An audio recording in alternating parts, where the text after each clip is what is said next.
object then is to put down the general light plane. This is made of a kind of light called local color. The base looks white, but it isn't.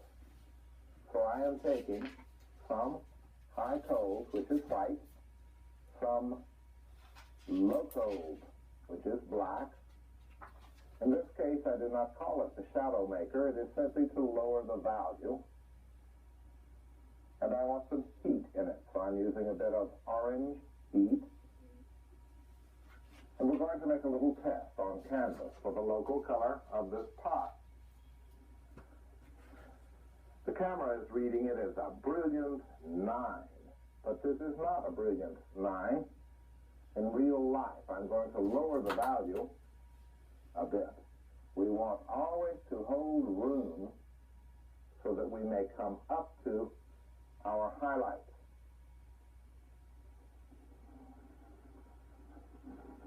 The camera is making this look bright blue.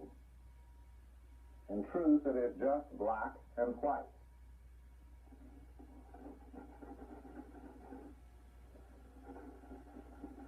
Here we have a nice, earthy, mud-toned local color. I'm creating a rather crisp and controlled edge to the upper left side. Remember, the local color's job is to show the eye where the light comes from.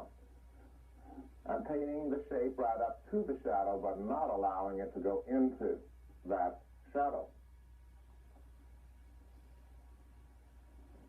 The next important local color in the painting, I'm taking some high hot and some true cold, which is cobalt blue and cadmium yellow. And already on the palette I have laid a mixture of this in a tube, which is called permanent green light. I'm adding some hot to it in the form of orange. The orange hot, of course, would be the cadmium yellow plus alizarin. And I'm going to make a test. Notice how I always make a test of my local color to see if it is what I want. This local color appears a little high on camera, so I'm going to artificially lower it just a little bit.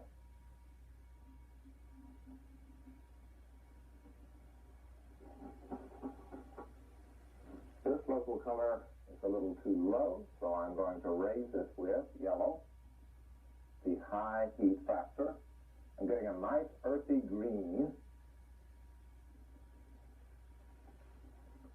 and making another test. This will be very nice with a local color. Again, on the edge near the light, I'm painting the local color area, keeping it well separated for now from what is called shadow. Clearing the brush then, I want to paint the local color on the table. It's a white table, so the local color of it will be very low, under 9. I'm taking white, lowering it with a little bit of orange and a bit of blue, which are complementary colors. And I'm keeping the color deliberately lower in value than in truth it may look. On camera, this looks very, very white. So I'm going to throw in a bit of black into it.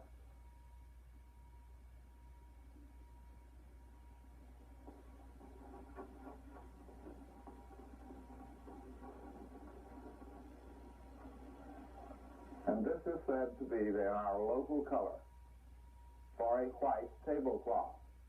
As you can see, it is anything but white. I'm carving now the apple, leaving an area of the general shadow beside the apple.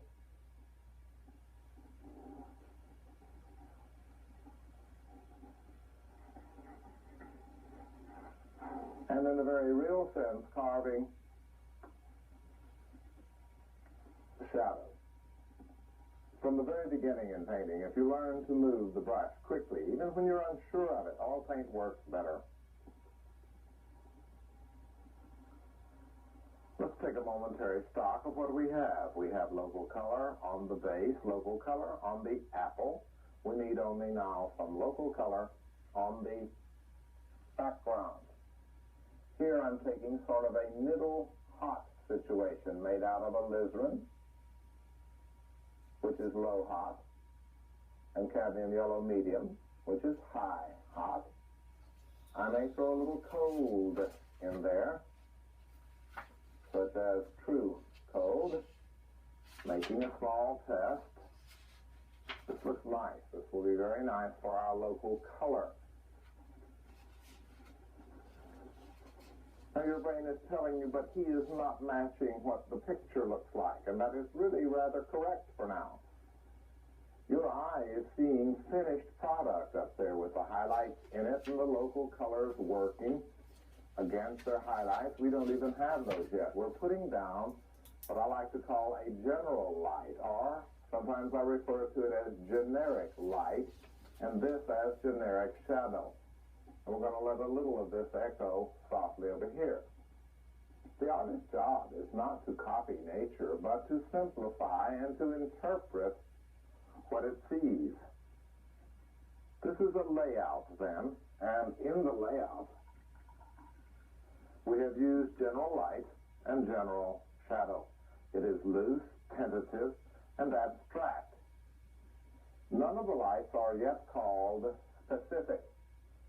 If we're happy, though, with this breakup and the way it works, we might go to our next light and then do some joining together. The next light would be highlight on the normal subject, and it is where the light strikes the object.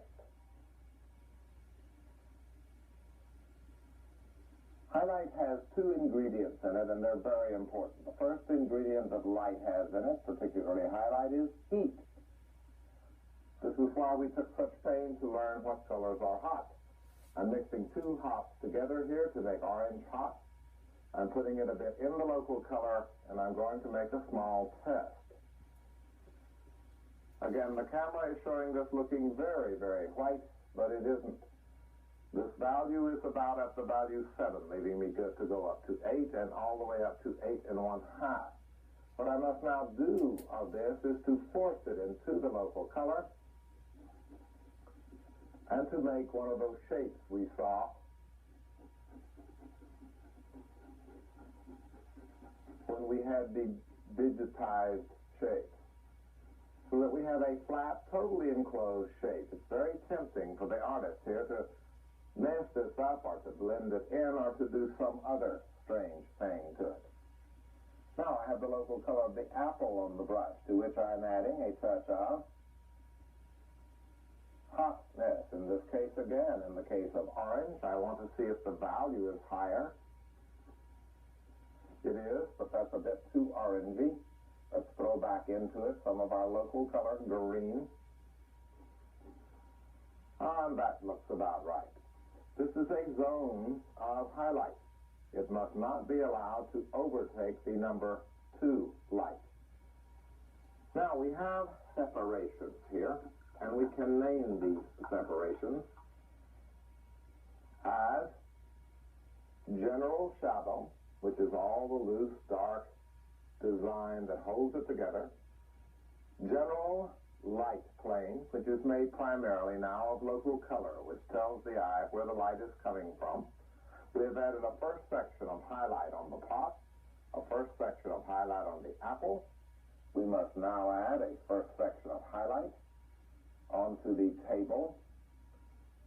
And since light falls in pools, we're going to show a pool of light hitting at the base of the apple, as though the apple were a star standing on stage, and even moving the brush, if you notice, in an elliptical manner to help verify the idea that light falls in pools and shadow falls in pools.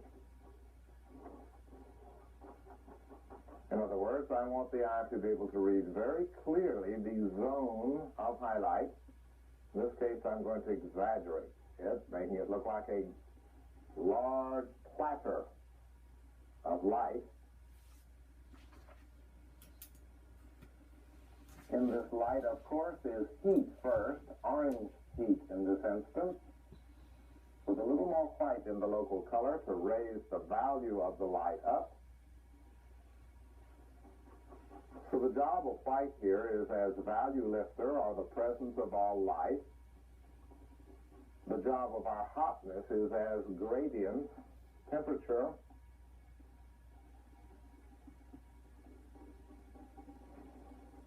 And we have a large pool of highlight on the table, a smaller pool of highlight hitting the apple, a small pool of highlight hitting the vase, and I'm going to put a touch of highlight zone in the background. The background is farther back, so I'm using reddish orange into the local color to get it to raise the value.